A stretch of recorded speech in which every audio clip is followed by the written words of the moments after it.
sobre o sentido da vida. Eu convido você a fechar os seus olhos mais uma vez. Vamos orar. Pai, nós te louvamos, Deus, por estarmos aqui nessa noite, por nos ajuntar aqui, Senhor. A Deus, Tu sabes o que passa na mente, no coração de cada um aqui, Senhor. A Deus, faz a Tua vontade, o Teu querer. Manifesta, Deus, da Tua graça, da Tua glória. E recebe, Deus, toda a honra e toda a glória, Deus, que lhe é devida, Pai, por causa que Tu és o nosso Deus, o Deus a quem nós servimos e amamos, Deus. Leva-nos para perto de Ti, Deus, no nome santo de Jesus e para a Tua glória, em nome de Jesus.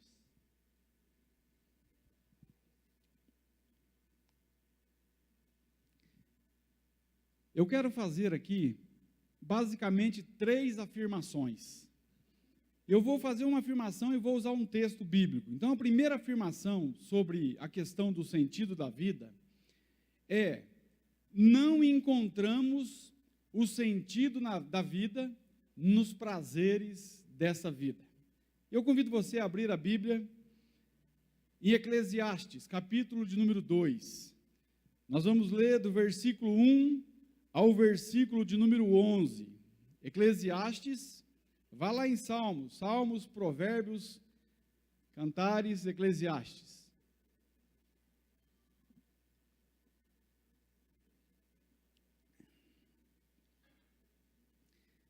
Aqui nós vamos ver o rei Salomão falando da sua busca por sentido de vida, falando da sua busca por ser feliz. E Salomão aqui, se você parar para analisar, ele tem uma conversa com ele mesmo. Ele pensa com ele mesmo e vai a uma reflexão. Preste atenção no texto. Eu vou ler na Nova Versão Internacional. Salomão diz assim: pensei comigo mesmo, vou experimentar a alegria, descubra as coisas boas da vida, mas isso também se revelou inútil.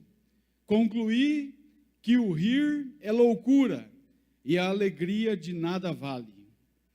Decidi-me entregar ao vinho e à extravagância, mantendo, porém, a minha mente orientada pela sabedoria. Eu queria saber o que valesse a pena debaixo do céu, nos poucos dias da vida humana. Lancei-me a grandes projetos, construí casas e plantei vinhas para mim. Fiz jardins e pomares, e neles plantei todo tipo de árvore frutífera. Construí também reservatórios para regar os meus bosques verdejantes. Comprei escravos e escravas, e tive escravos que nasceram em minha casa.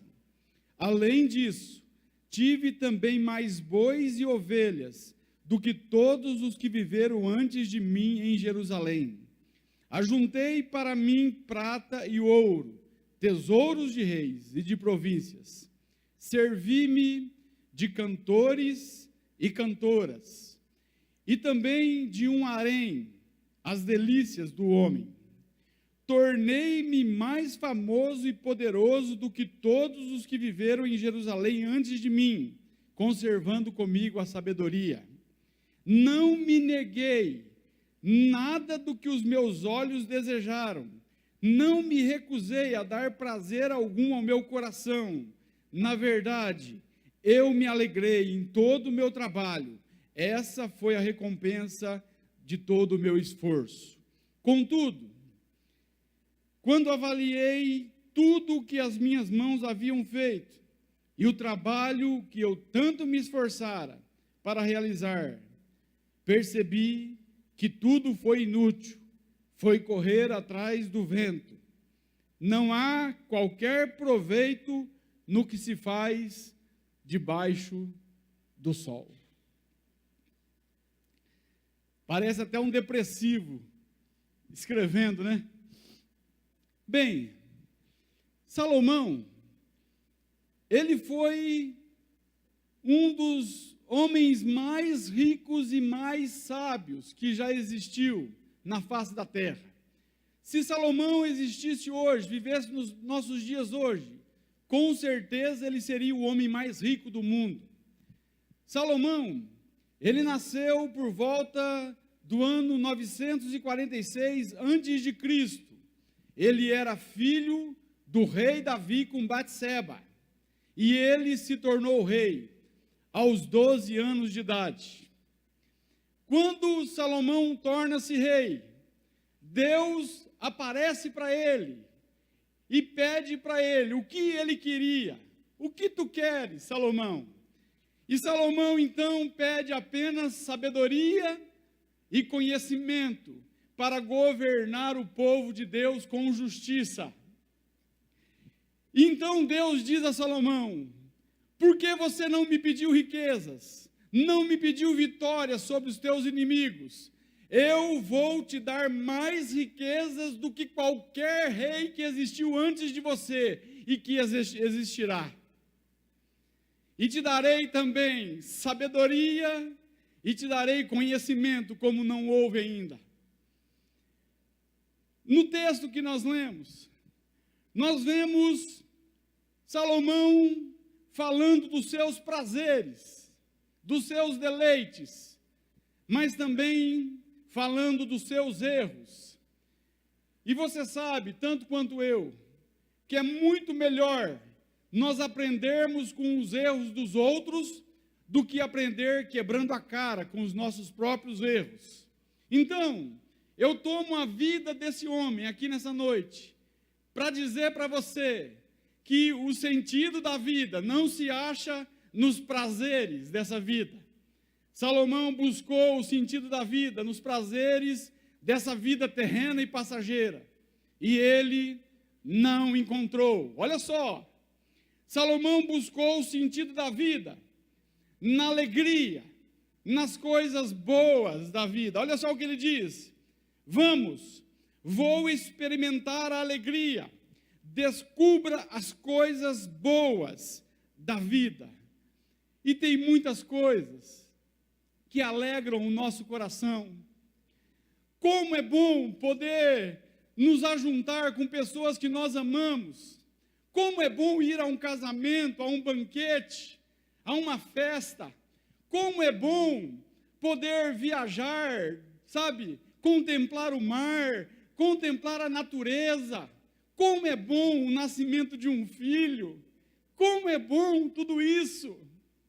Mas essas coisas, apesar de boas, elas não são um fim em si mesmas e não dão razão à existência, à vida. Salomão continua.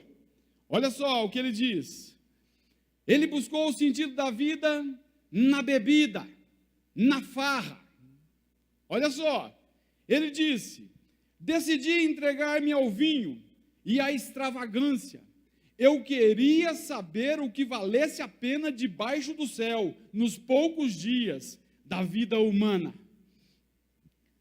Eu nunca vi alguém dizer que encontrou razão, sentido da vida nas bebedeiras. Nunca vi. Muito pelo contrário, a pessoa perde o rumo, não acha sentido. Aqui nós temos um homem que era riquíssimo, que tinha dinheiro para se esbaldar, para banquetear-se. Muitos nessa vida estão em busca disso. Aqui nós temos um termo que diz, Salomão fala assim: eu me entreguei à extravagância. Salomão, ele fez coisas fora do comum. Ele buscou prazer nas noitadas, nas baladas dessa vida. Mas entenda uma coisa: isso não consegue satisfazer o vazio da vida. Eu passei muito tempo da minha vida buscando nisso, mas é vão, não vale a pena. A vida não tem sentido buscando nessas coisas. Salomão vai adiante. E ele busca o sentido da vida nas grandes realizações. Olha só, Salomão diz: construí casas, plantei vinhas, bosques, tudo no plural. Esse homem, ele buscou no sucesso, no empreendimento. Salomão, ele buscou realização nas grandes construções. Isso pode dar prazer, mas também não dá sentido à vida. Vamos seguindo. Onde mais Salomão buscou? Nas riquezas. Olha só o que ele diz: ajuntei prata e ouro, tesouro de reis, e tive mais bois e mais ovelhas do que todos os que viveram antes de mim. Era um homem riquíssimo. Imagina você. É pecado ter dinheiro? Não é pecado ter dinheiro, desde que o dinheiro seja o teu servo, o teu escravo, e você seja senhor do dinheiro. O problema não está, nunca esteve, nunca estará no dinheiro. O problema está no coração do homem, no amor ao dinheiro, porque o amor ao dinheiro é a raiz de todos os males, diz a Bíblia. Quantos, olha só, para analisar, por causa do amor ao dinheiro, nós vivemos num país afundado na corrupção, homens gananciosos, querendo cada vez mais. O meu avô dizia para mim: Paulo, o saco do querer nunca enche. E muitas vezes nós buscamos isso. Nós vivemos de um lado para o outro, correndo atrás de bens materiais. Eu conheço pessoas que são presas ao trabalho, são escravas do trabalho. Os nossos filhos estão crescendo e nós não estamos vendo. Falta diálogo dentro de casa, por causa da busca desenfreada por bens materiais. Entenda uma coisa: esse homem teve tudo o que o dinheiro pode comprar, e ainda assim ele diz: é inútil, é correr atrás do vento. Às vezes, tem outro detalhe, às vezes, aquilo que você acha que é bênção de Deus, muitas vezes, é maldição que vem de outro. Vamos continuar. Salomão buscou até na música. Ele diz: servi-me, provi-me de cantores e cantoras. Olha só, é muito bom poder ouvir uma boa música. É muito bom ouvir um coral, sabe? É muito bom ouvir uma orquestra afinada. É muito bom ouvir um grupo de louvor. Se eu me alegro com as músicas que são cantadas aqui, eu fico pensando em Deus. Porque Deus, Ele olha além do ser humano. Ele olha e vê o coração, e Ele vê adoradores que estão adorando a Ele. Mas a música tem muitas vezes esse poder de trazer bem a nossa alma. Salomão tentou, mas ele não encontrou satisfação também nisso. E claro, é uma das buscas dele. Em que mais que Salomão buscou? Ele buscou o sentido da vida no prazer sexual. Olha só, ele disse: servi-me de um harém, as delícias do homem. Salomão, ele teve 1000 mulheres, 1.700 esposas e 300 concubinas. Mas também ele teve 1000 sogras, Para você ver que todo lado bom tem o lado ruim. Mas olha, entenda uma coisa, esse homem aqui, ele podia se gabar. Cara, imagina. E tem outro detalhe, hein? Essas 1000 mulheres não estavam ali para ele satisfazer elas. Elas estavam ali para satisfazer ele. Era a hora que ele queria, com quem ele queria.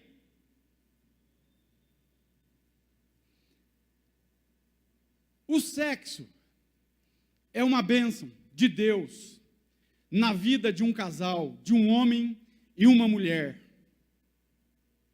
Fora disso, muitas vezes é maldição. Nós vivemos numa sociedade pervertida, erotizada, marcada pelo adultério, marcada pela promiscuidade, marcada pela prostituição, marcada por homossexualismo, marcada e vitimada pela AIDS, por causa do sexo. O homem mais sábio caiu por causa de mulher. Eu digo para você, nós não somos tão sábios como Salomão. Então faça como o Mineirinho diz. Fuja desse trem, uai.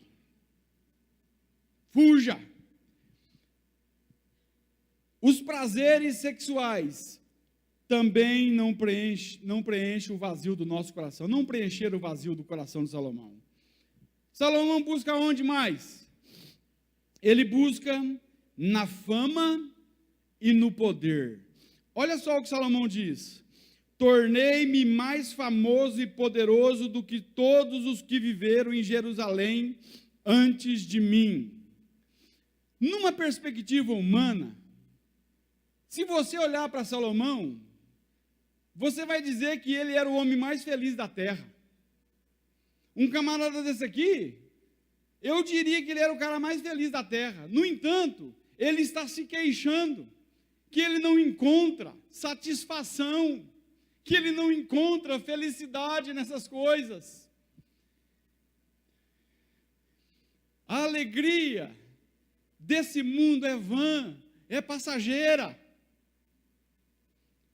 Para analisar, quantas pessoas ricas e famosas se suicidaram nos últimos anos?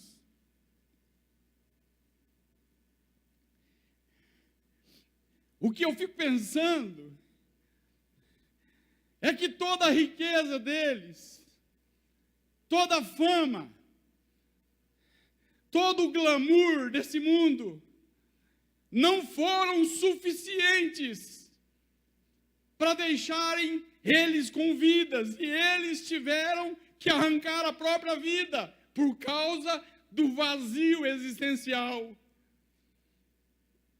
Quantos hoje estão se suicidando porque não estão encontrando razão para viver, não estão encontrando o sentido da vida, mas estão buscando no lugar errado, estão buscando nas coisas dessa vida. E eu digo para você, as coisas dessa terra não preencherão o vazio do teu coração e nem o anseio da tua alma.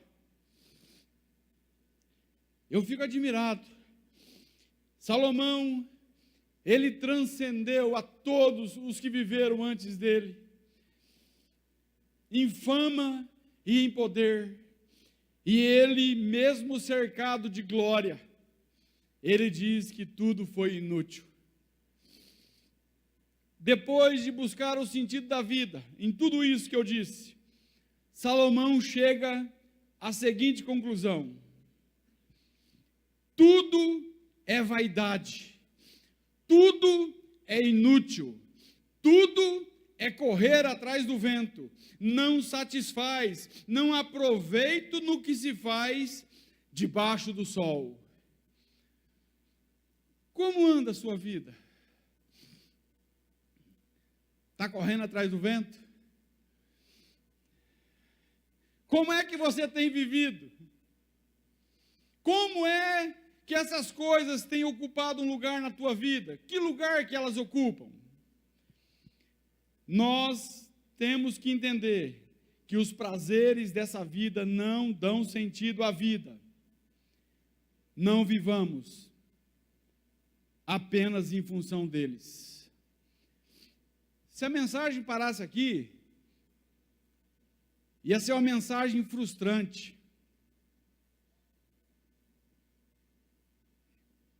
Sem esperança. Porque até aqui nós vemos um camarada reclamando da vida. E um camarada que tinha tudo nessa vida. Não era um Paulo Serozino da vida. Era o rei Salomão. Um cara que disse: eu não deixei nada faltar daquilo que os meus olhos viram, daquilo que o meu coração desejou. Imagina isso. Mas não termina aqui a mensagem.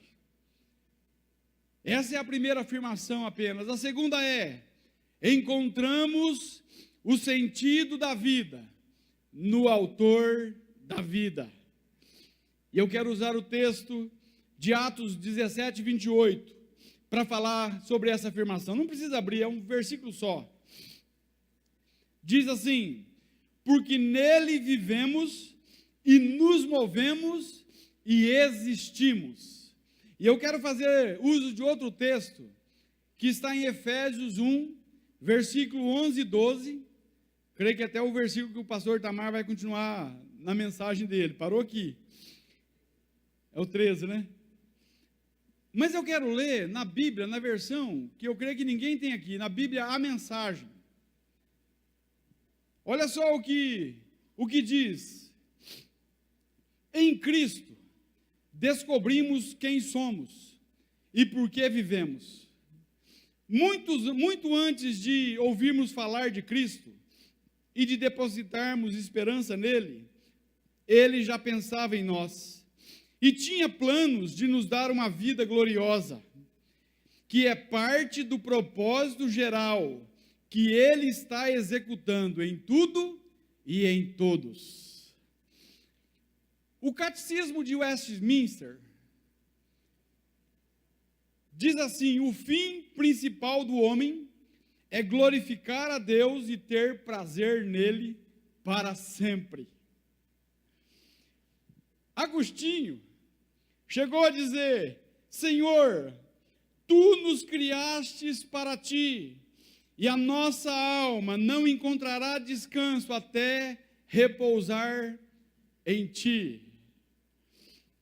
Se quisermos buscar o sentido para as nossas vidas, nós precisamos buscar na verdadeira fonte, que é Deus.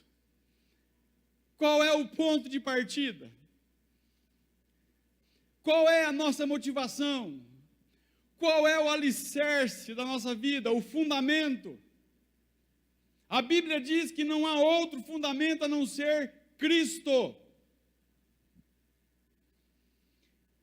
Se o fundamento de nossas vidas é Cristo, tudo que nós construirmos nele dará sentido à vida, pois ele é a verdadeira vida. Colossenses 1,15 vai dizer que Jesus é a imagem visível do Deus invisível. E diz assim: ele é antes de todas as coisas, diz o versículo 16, e nele tudo subsiste. O que quer dizer isso? Quer dizer o seguinte: que se eu e você estamos aqui nessa noite, é porque Cristo existe. Nós subsistimos nele, por causa dele, para ele. Colossenses 1,16 diz assim, na versão A Mensagem: pois tudo, absolutamente tudo, nos céus e na terra, visível e invisível, começaram nele, e nele encontram propósito. O que me admirou muito ao preparar essa mensagem foi a frase de um ateu.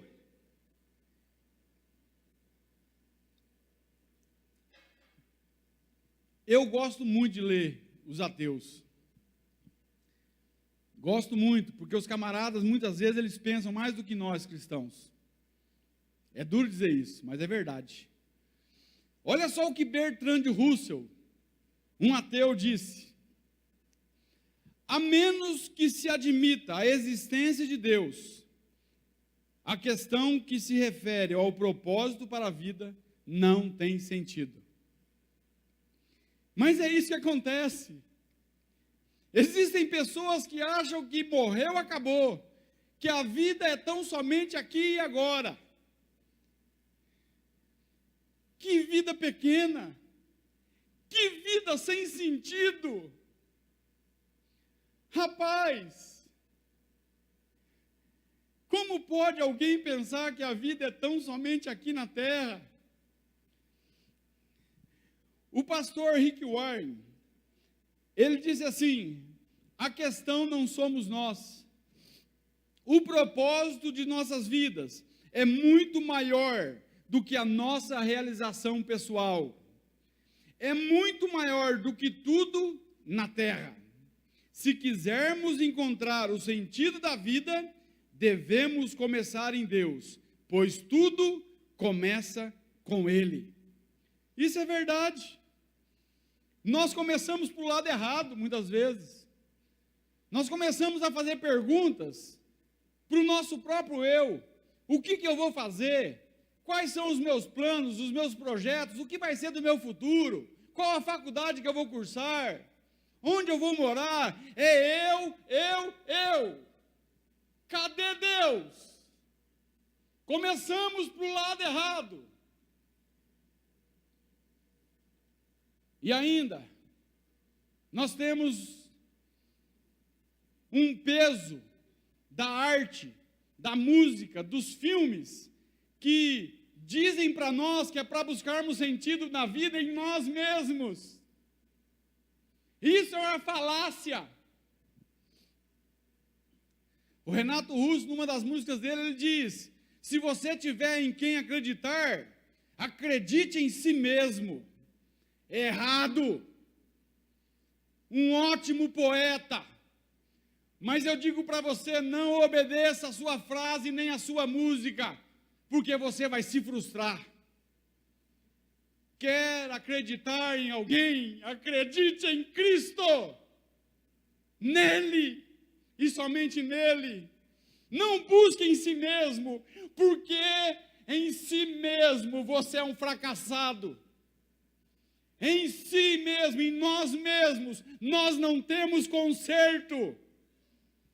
Nós somos um caso perdido. Nós somos aquilo que está no fundo de uma garrafa vazia. Nada. Não busque em si mesmo. Você vai se frustrar. Busque em Deus. Ele é o Criador. Você não criou a si mesmo. Você não tem propriedade para saber como é a sua estrutura, do que você precisa, mas o Criador, bendito e santo, Ele sabe do que nós precisamos. Ele conhece o mais profundo, o âmago da nossa alma, e Ele sabe que a nossa alma pede por Ele. Enquanto a nossa alma não sossegar nele, nós seremos um eterno fracassados. Eternos fracassados.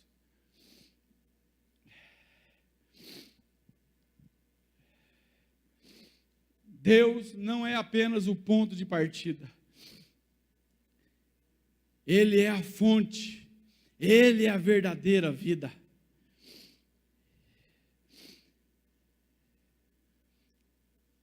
Nós descobrimos o sentido da vida por meio de um relacionamento com Jesus Cristo, a partir do novo nascimento.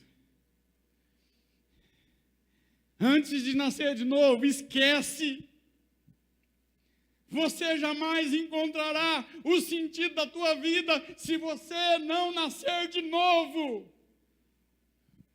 Porque se você não nascer de novo, você não terá a vida de Deus em você. E você trabalhará, se esforçará e fará tudo na força do teu braço. E a vida cristã não é assim. A vida cristã é impossível sem o Espírito Santo de Deus em nós.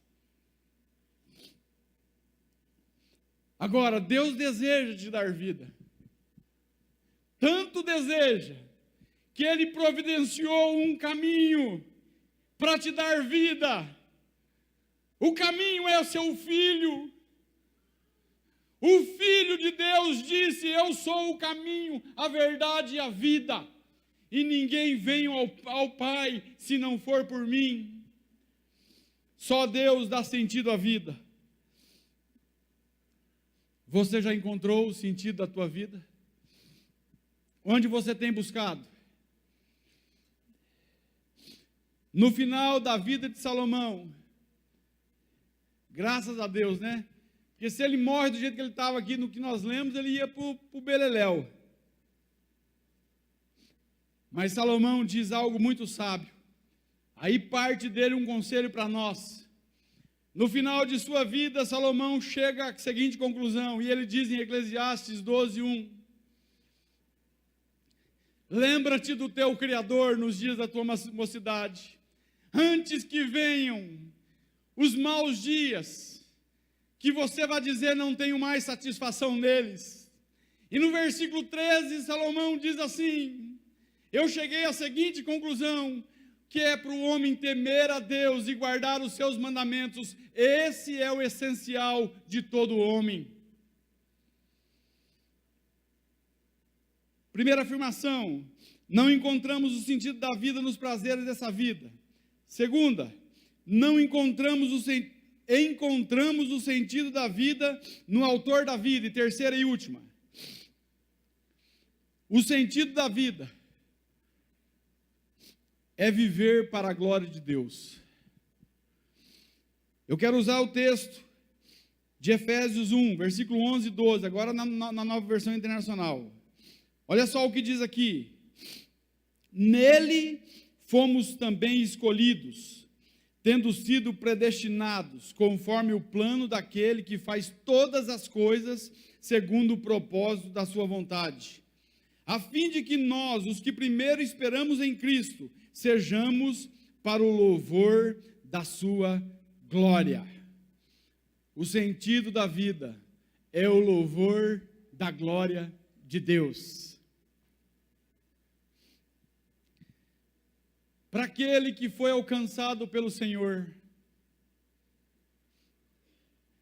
louvar a glória dele não é um peso, não é um sacrifício, não é uma obrigação, é um prazer.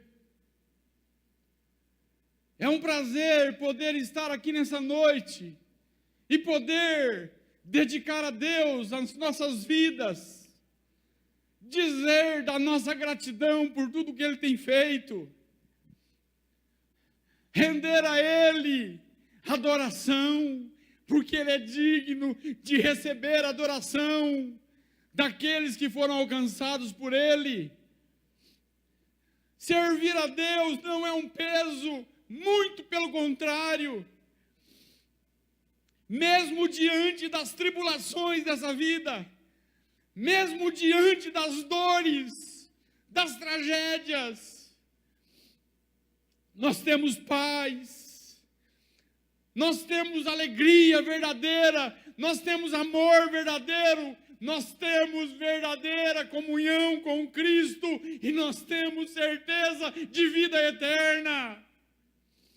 Não há nada que pague isso.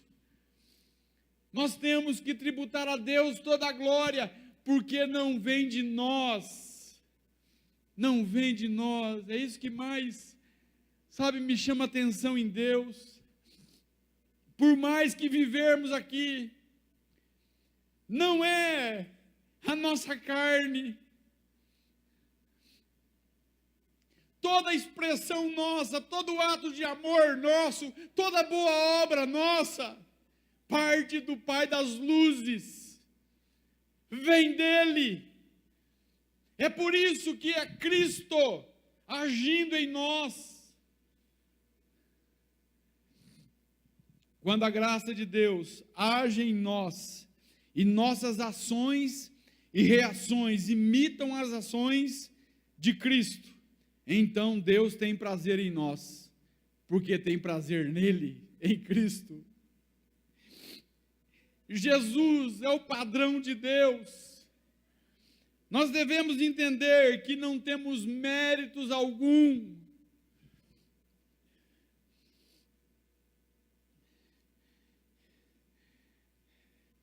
Nós fomos criados para as boas obras.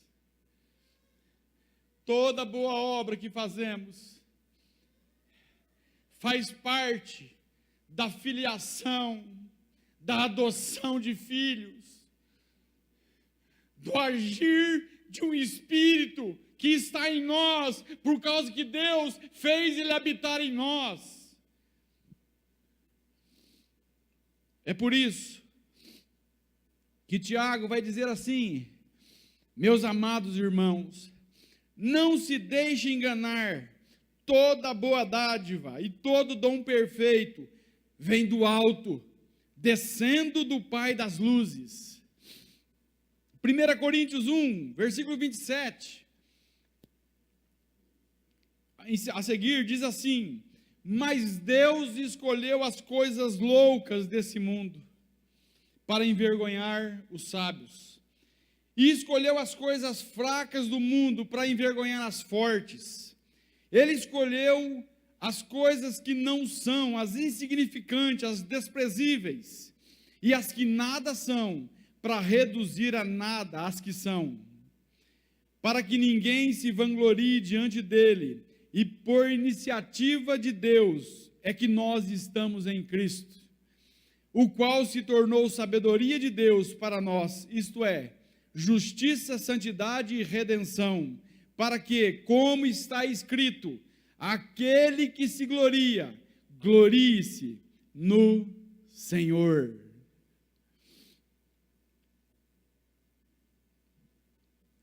Primeira Coríntios 10, 31, já disse esse versículo aqui muitas vezes.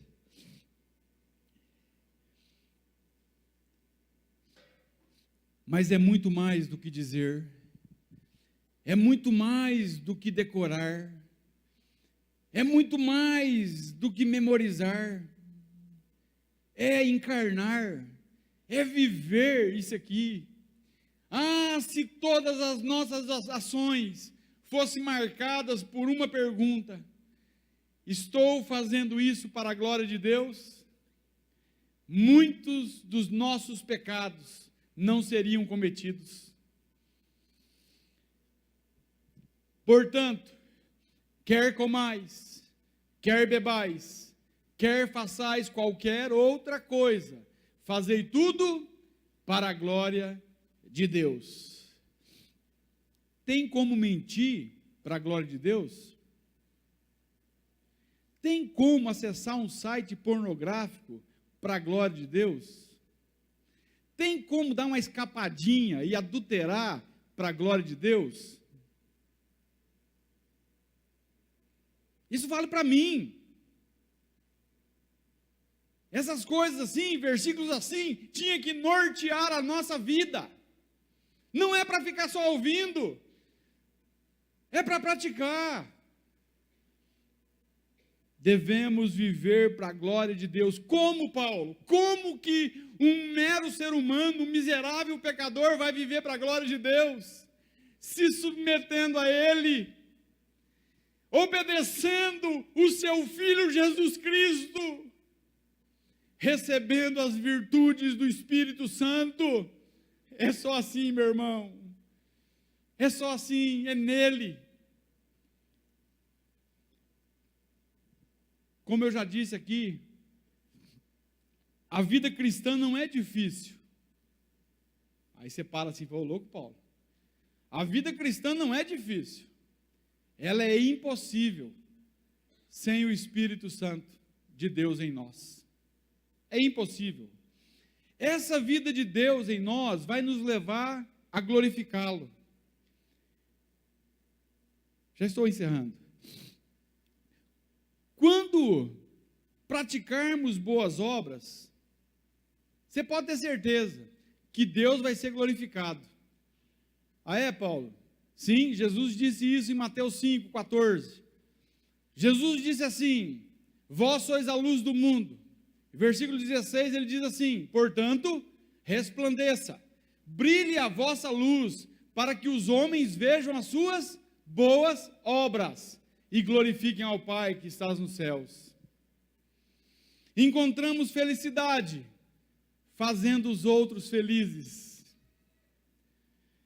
É por isso que nós olhamos para Jesus e nós não vemos Jesus preocupado com ele. Nós vemos Jesus estendendo a mão para pecadores.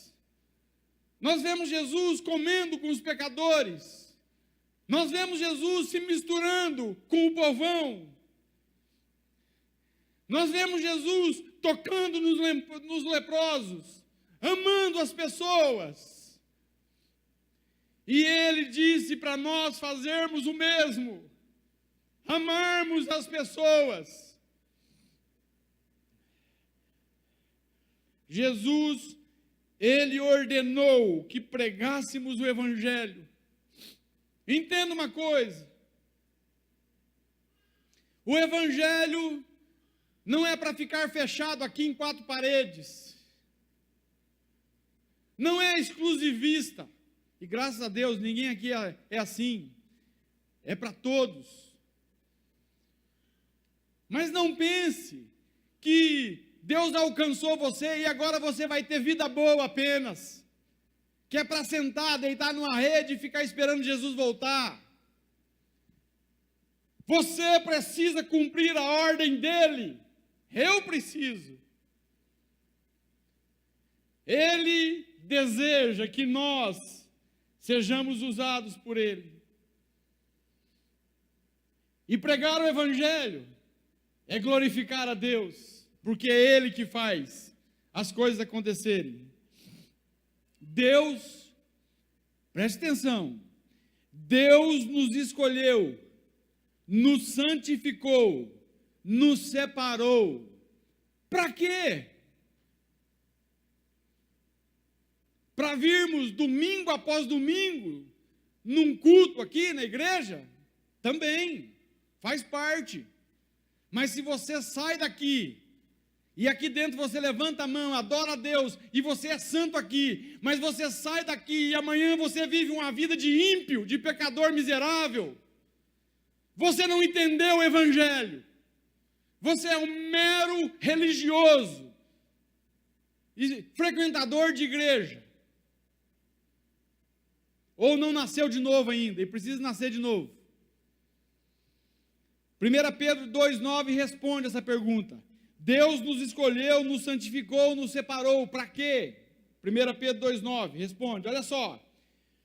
Vós sois geração eleita, escolhida, sacerdócio real, nação santa, povo separado por Deus. Para quê? E o versículo completa: para anunciar as grandezas daquele que nos chamou das trevas para a sua maravilhosa luz. É as virtudes de Cristo que eu e você devemos anunciar. Deus nos deu a mensagem para partilhar, a mensagem de salvação, a mensagem do Evangelho. Quando Deus nos salvou, Deus fez de nós os seus mensageiros. Em um tribunal, preste atenção, porque Jesus diz, vós sois minhas testemunhas.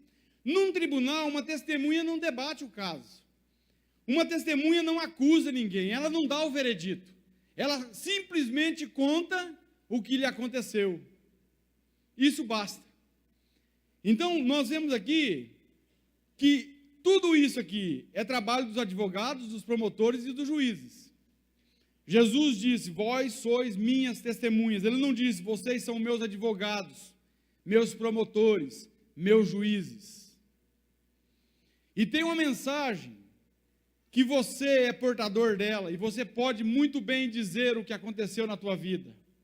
Um outro exemplo, no mundo dos negócios. Preste atenção, nós não devemos ser como vendedores chatos, que querem vender um produto a qualquer custo. Cara, tem uns vendedores que só de você chegar perto de você fala: ih, lá vem aquele camarada. Tem gente que fala isso de crente hoje. Lá vem aquele crente chato. Pessoas que não têm prazer em ficar perto de nós.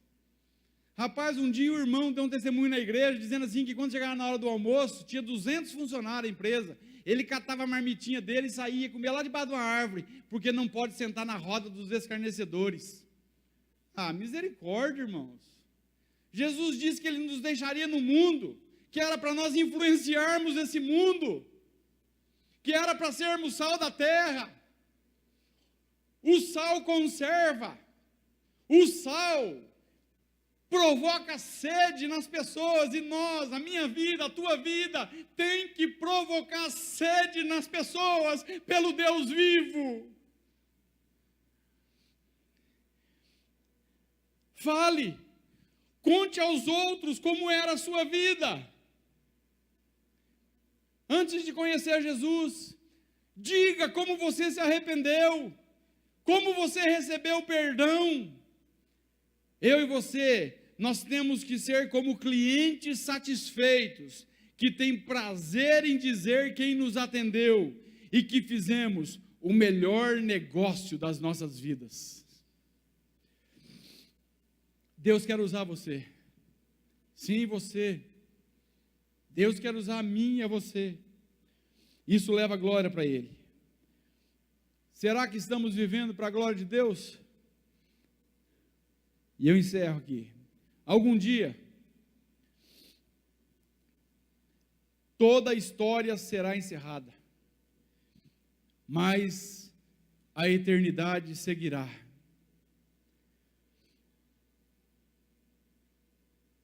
Imagine como será naquele dia, quando nos apresentarmos diante de Deus,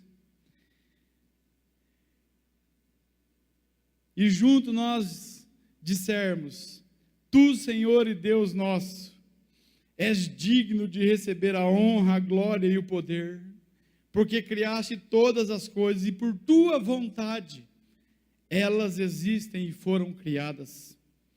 Nós o louvaremos por todos os seus planos e viveremos para sempre no seu propósito. O sentido da vida se resume a isso. Eu quero chamar a Nayara. A Nayara vai cantar uma música e depois eu vou estar orando.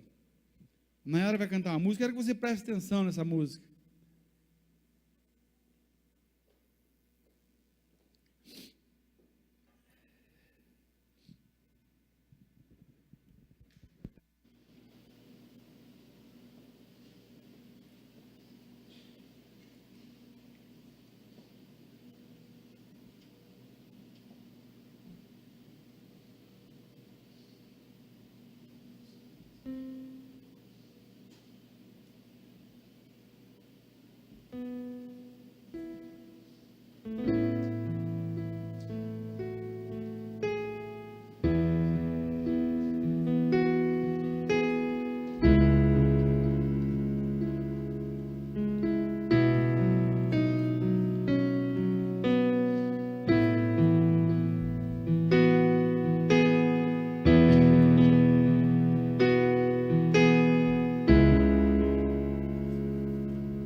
Busco da vida tantas coisas que nem sei por que razão, e fortaleço minha vontade para que tudo aconteça.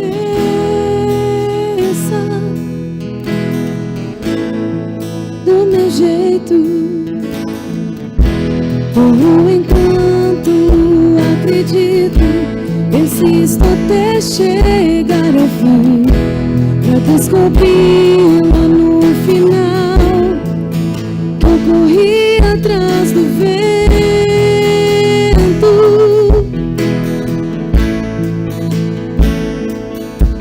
O que eu preciso, os homens não podem dar. O que eu preciso, a prata não vai comprar. O que eu preciso, o mundo não pode dar. O que eu preciso é habitar contigo. Oh Deus, atraia-me para perto de ti, esconda-me. Oh Deus, atraia-me para perto de ti, esconda-me. Oh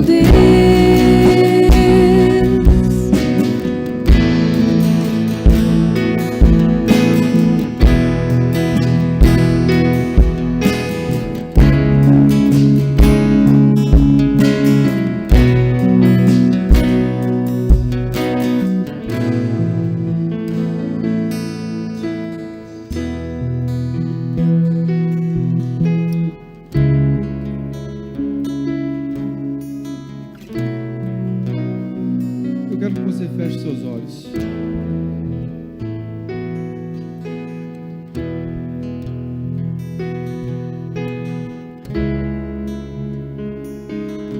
Eu não conheço você, mas existe um Deus que te conhece profundamente. Ele sabe quem você é, Ele sabe como você tem vivido. Eu quero saber, nessa noite, como está a sua vida. Você tem vivido com sentido? Você já encontrou o sentido para a sua vida? Reflita sobre isso.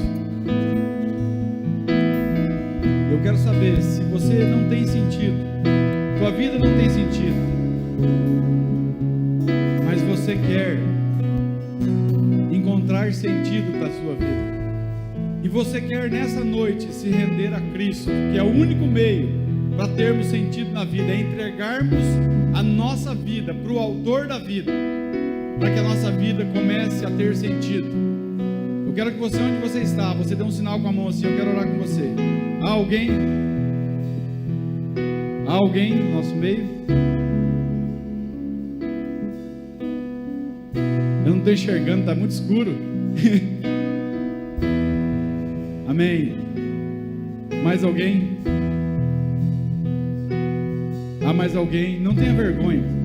Se você não tem certeza de vida eterna, mas quer ter, faz assim com a mão. Deus está aqui, Ele pode salvar a tua vida, Ele pode mudar a tua vida, transformar você para sempre. Há mais alguém? Eu não vou estender. Eu quero orar. Pode ficar aí onde você está mesmo, você que ergueu a sua mão, mas coloca o teu pensamento em Deus nesse momento. Vamos orar. Pai, nós te louvamos, Deus, porque Tu és o autor da vida. Nós te louvamos, Deus, porque mesmo vivendo tão longe do Senhor, ó Deus, o Senhor nos achou sujos, o Senhor nos encontrou perdidos, e o Senhor nos lavou com o sangue de Jesus e mudou a nossa vida para sempre. A Deus, obrigado por Tua palavra, Deus. Obrigado, Senhor, por tão grande salvação. Ó Deus, nesse momento eu oro, Senhor, por essa pessoa que levantou a sua mão. Ó Deus, que o Senhor a perdoe, que o Senhor, Deus, venha até ela, Deus, e produza o maior milagre. o milagre do novo nascimento. Dá a ela sentido, Deus, para a sua vida. Leva a viver para ti, Deus, para os teus propósitos, para a tua glória. Sela com o teu Espírito Santo e dá a ela graças e forças para te servir e te glorificar todos os dias de sua vida. Pai Santo, obrigado, Deus, por estarmos aqui mais uma vez, Deus. Nós tributamos ao Senhor toda a glória, Pai, toda adoração, Senhor, toda a gratidão do nosso coração. Pai Santo, leva-nos, Deus, a viver cada dia, Deus, pautados na tua palavra. Oh Deus, usa as nossas vidas, Deus, que sejamos expressão da tua graça, do teu amor, da tua misericórdia para outras vidas, Deus. Oh Deus, e que nós possamos viver a cada dia para a glória do teu santo nome. Nós oramos, Deus, agradecidos no nome santo de Jesus. Obrigado por dar sentido às nossas vidas, Pai. Obrigado, Senhor, no nome de Jesus. Amém.